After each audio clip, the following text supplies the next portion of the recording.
প্রতিবেশী কেমন হবে তার উপর আপনার পারিপার্শ্বিক পরিস্থিতি অনেকটা নির্ভর করে, কিন্তু বর্তমানে ভারতের প্রতিবেশী দেশগুলির পরিস্থিতির চিন্তা ক্রমশ বাড়িয়ে তুলছে ওয়াকিবহাল মহলের।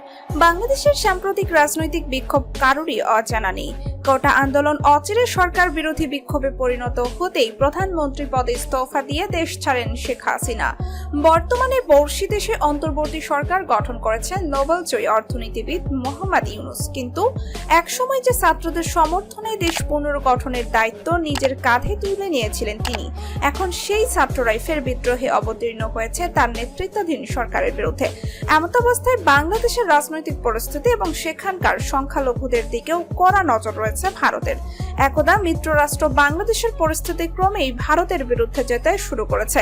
এমতাবস্থায় প্রশ্ন উঠতে শুরু করেছে, বাংলাদেশ এবং পাকিস্তানের মধ্যে আর্থিক পরিস্থিতি এবং সৈন্য সংখ্যার ভিত্তিতে কোথায় দাঁড়িয়ে রয়েছে কোন দেশ? সেনা ক্ষমতার ভিত্তিতে বাংলাদেশ এবং পাকিস্তানের অবস্থান 145টি দেশের মধ্যে সেনা ক্ষমতার দিক দিয়ে 37 নম্বরে রয়েছে বাংলাদেশ এবং 9 রয়েছে পাকিস্তান। সেখানে ভারত বর্তমানে সৈন্য ক্ষমতার দিক দিয়ে চতুর্থ শক্তিশালী দেশ। 14.44 লক্ষ সক্রিয় সেনা রয়েছে ভারতের, যা বিশ্বের মধ্যে দ্বিতীয়। সেই তুলনায় পাকিস্তানের সেনা সংখ্যা অর্ধেকেরও কম।